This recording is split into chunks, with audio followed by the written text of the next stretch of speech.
కొండా సురేఖ మాట్లాడిన మాటలు మతి భ్రమించి మాట్లాడిందా? ఏమైనా ఈ మధ్యన ఎక్కువ డ్రగ్స్ హైదరాబాద్ లో వాడుతున్నారు, డ్రగ్స్ వాడుకొని మాట్లాడిందా? లేదా పిచ్చెక్కి, లేదా పిచ్చుకొక్క కరిస్తే పిచ్చుకొక్క కరిసినప్పుడు ఎలాగ పిచ్చి పిచ్చిగా మాట్లాడతారో అట్లా మాట్లాడిందా? లేదా మేము అధికారంలో ఉన్నాం కదా, మేము ఏం మాట్లాడినా దాను నాగేంద్ర అసెంబ్లీలోనే బూతులు తింటే ఆయన్ని సస్పెండ్ చేయలేదు, నన్ను ఎవడేం చేయగలడు అని మాట్లాడిందా? ఏదేమైనా చట్ట విరుద్ధంగా ఆవిడ మాట్లాడింది. ఒకటో పాయింట్. రెండవ పాయింట్ ఏంటంటే క్రిమినల్ సెక్షన్. రాహుల్ గాంధీ అంతకంటే చిన్న స్టేట్మెంట్ గుజరాత్ లో ఇస్తే ఆయన మెంబర్ ఆఫ్ పార్లమెంట్ మెంబర్షిప్ నే రద్దు చేసి మోదీని ఇంకొక మోదీ కుటుంబంతో కంపేర్ చేశాడని 2 సంవత్సరాలు జైలు శిక్ష విధించి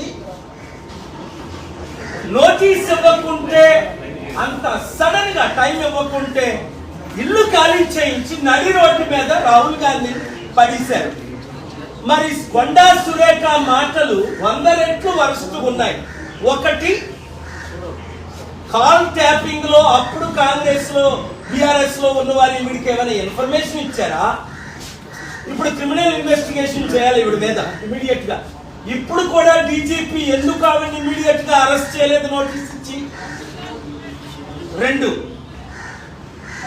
ఆవిడేదో ఇప్పుడు నేను సారీ నాకు అనిపించలేదు, ఏం మాట్లాడని నాకు తెలియదంటే పిచ్చి పిచ్చి వాగుడు వాగేసి నరహత్య చేసేసి మర్డర్ చేసేసి సారీ నా మైండ్ బాగాలేదు లేదో నేను మర్డర్ చేసేసానంటే కుదురుతుందా? ఇప్పుడు సమంతకి ఎంత హ్యూమిలియేషన్, సమంతకి ఎంత డిస్ట్రెస్. ఇదే అమెరికాలో అయితే 8,000 కోట్లు $1 బిలియన్ చిన్న యాక్సిడెంట్ జరిగితే $1 బిలియన్ జడ్జిమెంట్స్ ఉన్నాయి. లీగల్ ప్రాసిక్యూషన్ అంటే క్రిమినల్ ప్రాసిక్యూషన్, డిఫమేషన్, ఇవన్నీ ప్రిపేర్ చేశాను ఆల్రెడీ. ఒక 72 గంటల టైం ఇస్తున్నాను కొండా సురేఖ రాజీనామా చేయడానికి. లేదా రేవంత్ రెడ్డి ఆవిడ్ని కాంగ్రెస్ పార్టీ రాహుల్ గాంధీ మహిళల పట్ల ఏమైనా గౌరవం ఉంటే ఆవిడ్ని ఇమీడియట్ గా పార్టీ నుంచి పదవి నుంచి తొలగించాలి. తద్వారా ఏమవుతుంది?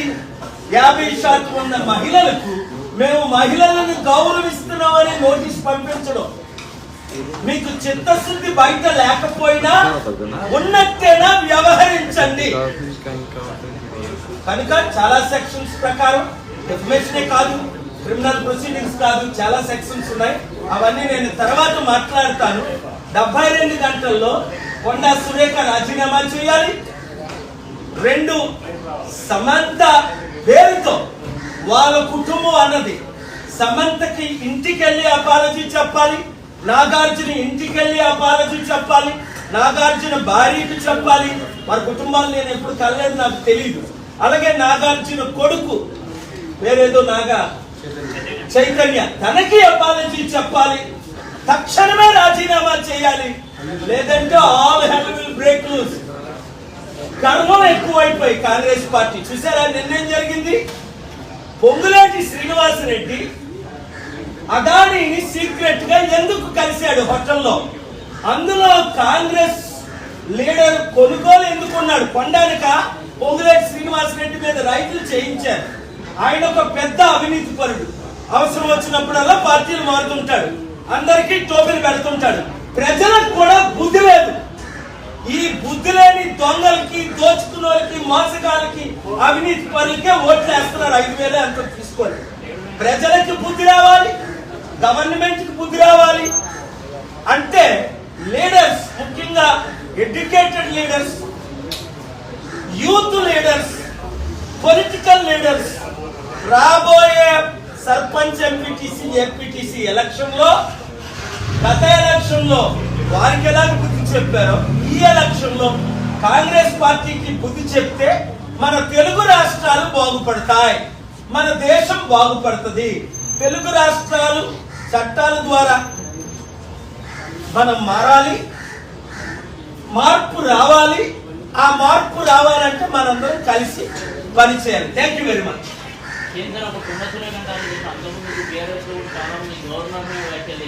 తప్పకుండా వాళ్ళందరి గురించి నేను చాలా తీవ్రంగా ఖండించాను.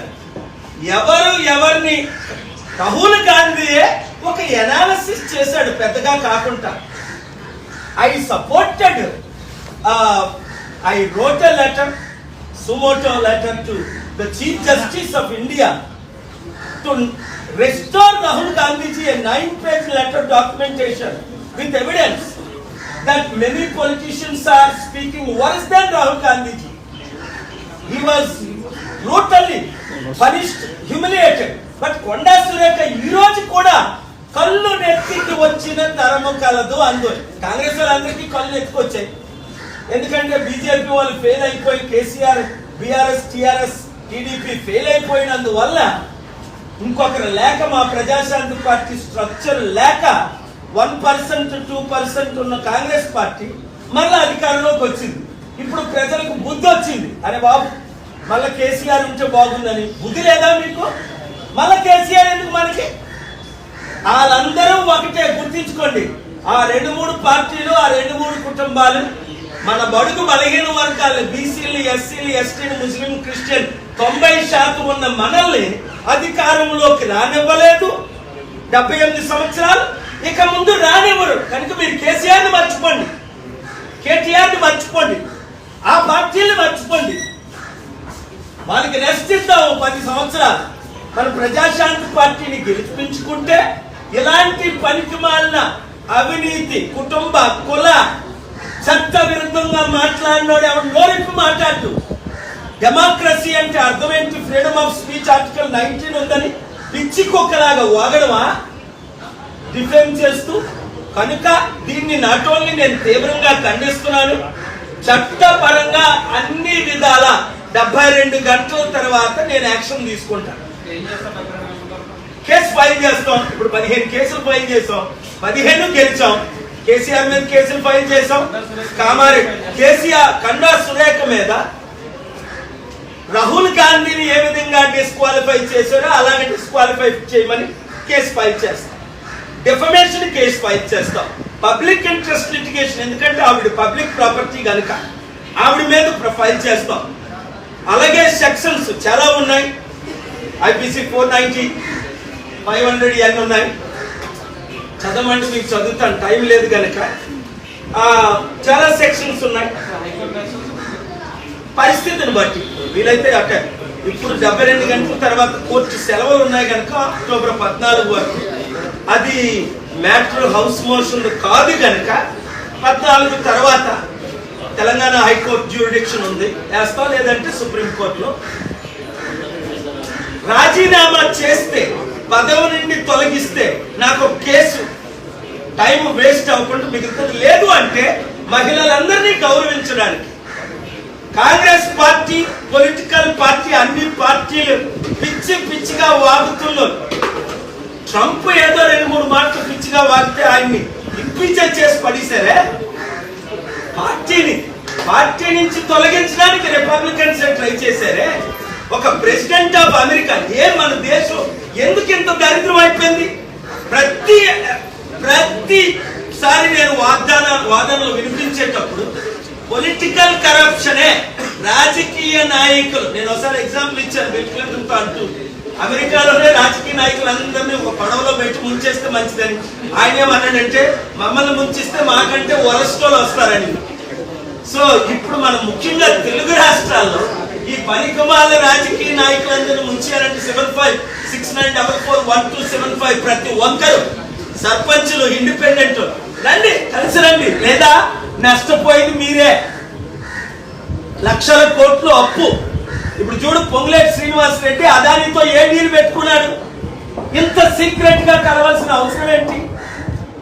ఈడీ నోటీసులు ఆయనకి పంపించి ఆయన కంపెనీలు లాక్కోవడానిక, లేదా ఆయన బీజేపీలో చేర్చుకోవడానిక, మరలా తెలంగాణ గవర్నమెంట్ ఏకనాథ్ సిండే లాగా డిస్ట్రాయ్ చేయడానిక, లేదా మన బీసీలు ముఖ్యంగా వీళ్ళు అమ్ముడుపోయిన బీసీలు వదిలేయండి, పార్టీలు మారిన బీసీలు వదిలేయండి. నేనున్నాను మీకు బీసీగా. మన 60% ఉన్న బీసీలను నడిపించడానికి క్రిస్టియన్ ముస్లిం ఎస్సీ ఎస్టీ మైనారిటీ మనతో ఎలాగే ఉన్నారు. బీసీలను ఏకమైతే దేశం బాగుపడుతుంది. Thank you very much.